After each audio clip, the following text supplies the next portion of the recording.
Bonsoir à tous.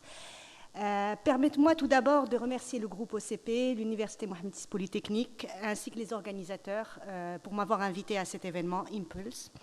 Mes meilleurs vœux de succès à cet événement et à cette initiative qui est réellement portée par des gens qui sont animés, mission-driven, en leur espérant que ce soit le début d'une belle aventure continentale qui aura de l'impact et qui permettra effectivement à impulser une véritable démarche structurelle et structurante pour l'écosystème entrepreneurial, la promotion et l'accompagnement de l'entrepreneuriat innovant sur le continent et en Afrique. Je suis ravie d'être aujourd'hui parmi vous et je vais me permettre de partager avec vous mon parcours et mes différentes vies et partager également mon angle de vue sur ce qu'est l'entrepreneuriat innovant et ce que nous avons pu faire dans un cadre d'investissement au Maroc sur cet entrepreneuriat innovant. Mon parcours a commencé il y a... Mon parcours a commencé il y a aujourd'hui un peu plus de 15 ans. On reste assez vague sur les dates là-dessus, donc plus de 15 ans sera suffisant. Dans un fonds de private equity en Europe, avec plus de 4 milliards sous gestion. Donc gros fonds pan-européens, on faisait des MBO, des belles opérations, des grosses opérations, on appelait ça les jumbo transactions. Et au moment de mon recrutement, j'ai eu la chance en fait d'être la première femme à être recrutée, la plus jeune personne à être recrutée au sein de ce fonds-là, la première arabe, africaine. Et donc du coup, grâce à moi, musulmane aussi, grâce à moi, j'étais le symbole même de la diversité au sein de cette entreprise-là. Et je cumulais en fait tous les quotas possibles et imaginables.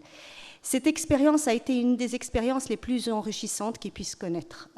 Et je suis reconnaissante à cette institution de m'avoir permis d'avoir cet angle de vue, cette fenêtre sur ce monde qui est le monde de l'investissement et du private equity en Europe. C'est un parcours où vous avez une courbe d'apprentissage qui est exponentielle, avec un environnement qui est particulièrement stimulant et surtout des professionnels du financement qui sont là pour vous aider à grandir et à faire grandir autour de vous. C'est très important. Seulement, je suis tombée enceinte et on a un petit gène en tant que Marocain qui est un petit peu bizarre. C'est que dès qu'on tombe enceinte et qu'on commence à envisager la vie familiale, on a du mal à l'envisager en dehors du Maroc. Et donc, pour perpétuer un petit peu la tradition, j'ai été la première démission de l'histoire de ce fonds-là. Donc, après avoir cumulé, j'ai fait toutes les premières au sein de ce fonds-là. Très belle expérience et j'en garde vraiment un souvenir remarquable. Ensuite, j'ai décidé de rentrer au Maroc. Donc, je reviens chez moi, je reviens au pays. Et avec la naïveté qui va de soi. Donc, on se dit, le Maroc, le continent, c'est une terre d'opportunités entrepreneuriales, voyons. Il faut aller vers l'entrepreneuriat. Il ne faut pas aller vers le salariat. Donc, et on se dit, on a tout compris, on a des belles présentations, on a du bon PowerPoint, tout va bien se passer. On est quelqu'un de sophistiqué financièrement parlant, on a un bon background d'éducation, on est connecté, donc normalement les choses devraient rouler de manière la plus naturelle possible. Et bien figurez-vous que ce n'est pas du tout le cas. Et c'est loin d'être le cas. Et ça m'a permis d'avoir une véritable révélation que dans notre pays, il y a une véritable urgence à soutenir l'entrepreneuriat. Je vous donne quelques chiffres, très très rapidement. Du Global Entrepreneurship Monitor, qui est une étude qui est faite à l'échelle de plusieurs pays qui sont comparables. Une fois, on ne va pas nous comparer à la Silicon Valley, mais on va nous comparer à des pays qui sont comparables. En fait, vous avez un tiers de la population active qui a un désir d'entreprendre. Ce un tiers, le taux de transformation ou de conversion en réalité entrepreneuriale est de 4%. On a l'un des taux les plus faibles à l'échelle de la région.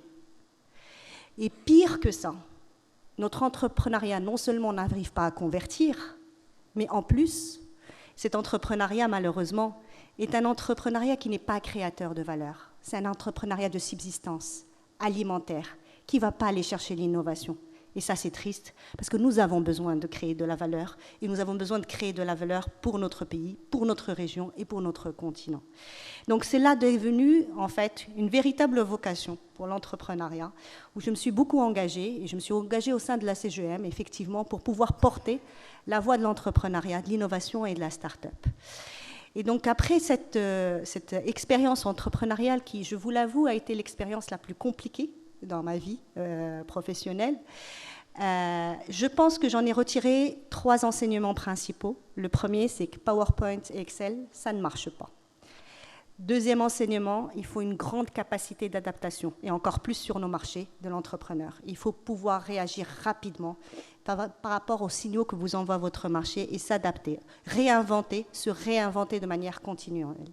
Et puis troisième information, finalement, ça a complété ce qu'ils appelleraient les Américains mon skill set, dans la mesure où je pense, pour pouvoir accompagner, financer des entrepreneurs, il faut vivre l'entrepreneuriat dans sa chair. Il faut la connaître, il faut comprendre les enjeux de cet entrepreneuriat. Je continue à la vivre tous les jours, puisque mon mari est toujours entrepreneur. Il continue à se réveiller comme un fou à 5 heures du matin, stressé par je ne sais quelle commande ou par quel client qu'il doit avoir. Et donc, c'est cette proximité avec les entrepreneurs que ne pouvait pas me donner ce beau fonds en Europe et qui m'a donné, en fait, le pays. Et donc, j'ai décidé, à ce moment-là, de revenir à mes premiers amours et de se dire pourquoi ne pas investir finalement dans ces entrepreneurs-là. J'ai une compétence d'investissement, j'ai une compétence entrepreneuriale. Faisons de réunir les deux choses qui nous intéressent le plus, qui m'intéressent le plus, et créons un fonds qui serait un fonds VC pour pouvoir porter ça.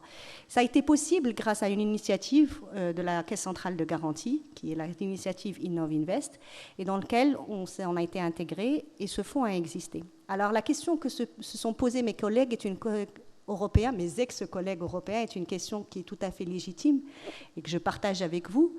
C'est quel est l'intérêt pour toi, Mariam, d'aller lancer un fonds qui, la taille globale du fonds, en fait, est égale concrètement aux frais de transaction d'une seule opération par le passé.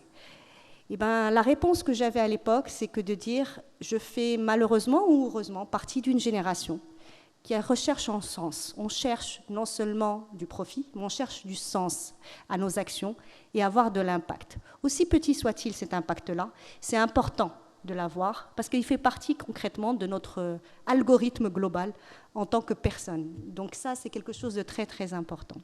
Donc le pourquoi finalement d'aller vers l'entrepreneuriat, de soutenir l'entrepreneuriat et notamment l'entrepreneuriat innovant en Afrique.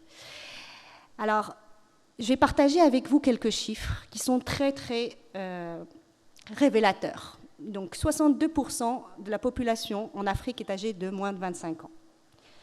Nous avons 10 millions de nouveaux arrivants sur le marché du travail, alors que l'économie africaine n'en produit que 3 millions.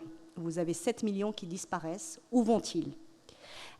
Une personne sur 4 en âge de travailler sera africaine en 2050. Donc, non seulement nous ne produisons pas assez, mais surtout, nous sommes le vivier de la population active à venir à horizon 2050. Et puis le plus dur, quand même, c'est 26% des 15-24 ans en Afrique sont des NEET, ce qu'on appelle des NEET, ou les NINI. Concrètement, c'est ceux qui sont ni dans l'éducation, ni dans la formation professionnelle, ni avec un job. Donc ce sont toutes ces jeunesses qu'on a laissées sur le bas-côté. L'Afrique, dans sa globalité, elle rencontre le même challenge. Elle est très diverse. Il y a plusieurs Afriques au sein d'une même Afrique. Clairement, nous ne rencontrons pas les mêmes challenges. Mais rappelez-vous qu'on rencontre un seul et unique challenge qui est commun à nous tous, celui de la capacité de créer de l'emploi. Et ne rêvez pas, le Maroc ne fait pas exception à ça. Les chiffres sont les mêmes au Maroc. Je vous les donne juste très rapidement. Nous produisons chaque année 300 000 personnes qualifiées, nouveaux arrivants sur le marché du travail. Là où notre économie ne produit qu'entre 50 et 100 000 dans les meilleures années, et on en est loin, pour être tout à fait honnête, emplois. Donc on a aujourd'hui un gap entre 200 et 250 000 qui ne trouvent pas d'emploi. Ceci est un gâchis complet de ce qu'est notre capital humain, malheureusement. Plus que ça, malheureusement, on parle de les NINI, les fameux ni éducation, ceux qui sont laissés sur le bas-côté, on dénombre plus de 2 millions au Maroc. Voyez la gravité de la situation aujourd'hui. Donc l'équation est claire. Pression démographique couplée avec une économie qui est malheureusement pas assez productive, qui ne génère pas assez de valeur, qui ne génère pas assez de jobs. Et donc finalement, et une jeunesse qui est laissée sur le bas-côté et sur laquelle on ne leverage pas assez. À mon sens, l'entrepreneuriat devient une solution. Ce n'est pas la solution miracle, c'est important de le préciser. Mais promouvoir un entrepreneuriat créateur de valeur, ça devient une réalité.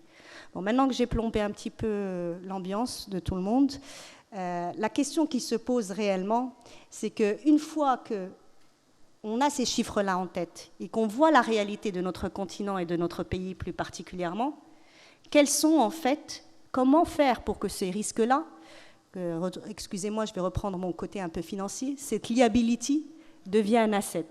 Quelles sont nos chances d'en faire une opportunité? Et moi, je crois en 3 choses. Je crois en notre capital humain. C'est une conviction très, très forte, à laquelle je crois profondément. Parce que nous avons un capital humain particulièrement riche. Nous avons des véritables talents, qu'ils soient locaux ou de la diaspora. Et ce sont des talents où il y a de la valeur. Ces talents-là, malheureusement, sont en train de créer de la valeur en Europe, aux États-Unis, au Middle East, mais sûrement pas sur le continent. Donc ça, c'est un premier actif qu'il va falloir valoriser. Comment valoriser notre capital humain? Comment en faire un véritable producteur de valeur pour notre région et pour notre continent? Le deuxième asset ou actif principal du continent, pour moi, c'est de l'innovation. Chez nous, l'innovation, ce n'est pas quelque chose de cool, de glamour. C'est une innovation de nécessité. Elle est dans le sang. On en a besoin. C'est une question de survie. Et donc, on en a de l'innovation. On a beaucoup d'innovation. On a une capacité d'innovation assez forte qui ne demande qu'à s'exprimer. Le troisième axe, c'est justement comment faire, trouver des cadres pour lesquels cette innovation puisse s'exprimer. Et à mon sens, aujourd'hui, on a des écosystèmes qui sont naissants, qui a besoin de renforcer. Et le type d'initiative qu'a Impulse vient renforcer ce type d'initiative et upgrader l'ensemble de l'écosystème pour trouver un cadre à ces entrepreneurs talentueux et innovants.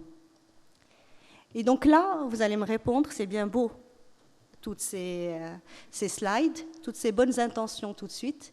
Et la question que me posaient tous mes investisseurs au moment de la levée de fonds, c'est la même question et qui revient systématiquement.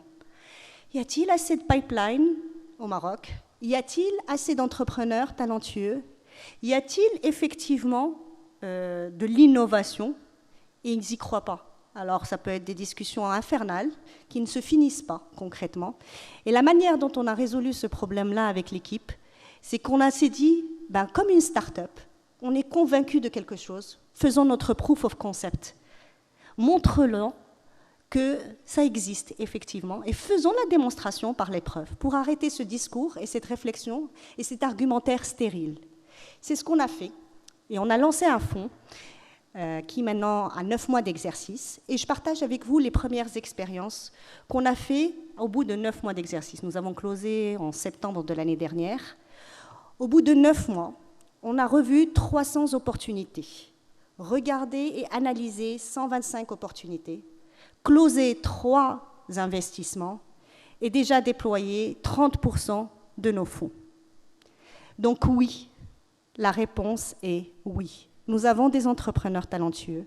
Oui, nous avons des entrepreneurs innovants. Plus que ça, nous avons des entrepreneurs qui sont ambitieux. Je n'ai aucune honte à présenter. Au contraire, j'ai une très grande fierté à présenter mes dossiers à mon Global Investment Committee.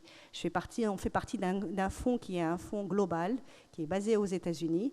Et donc là, c'est très, très important de dire que nous avons de l'innovation. Nous avons investi dans du health tech, c'est du digital dentistry, c'est des guides imprimés en 3D. Nous avons investi dans de l'éducation, de l'EdTech.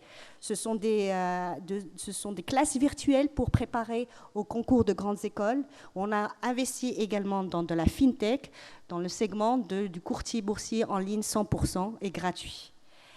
Donc, quels sont les challenges? Je vais finir, même si j'ai légèrement dépassé, je m'en excuse. Je vais être très, très rapide sur les challenges.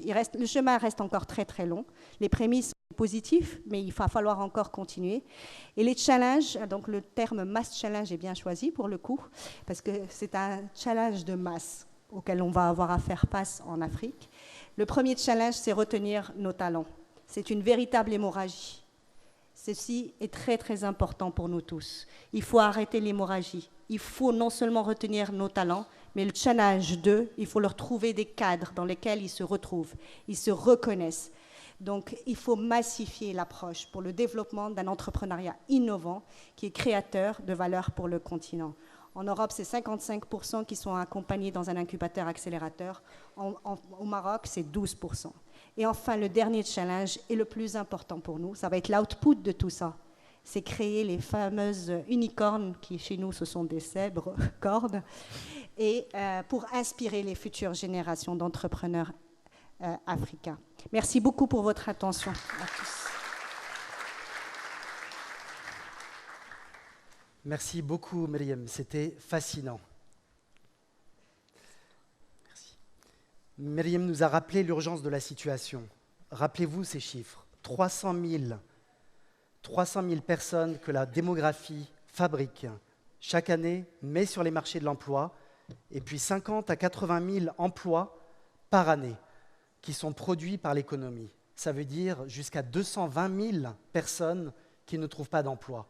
Et comme l'a rappelé Myriam, un véritable gâchis. Donc elle a rappelé cette urgence, et puis finalement l'opportunité. Alors une partie de la solution, c'est l'entrepreneuriat, parce qu'on ne peut pas simplement dépendre d'emplois qui nous seront donnés par l'Occident ou délocalisés au Maroc. Donc une partie de la solution est l'encouragement à l'entrepreneuriat, et on a toutes les ressources en nous.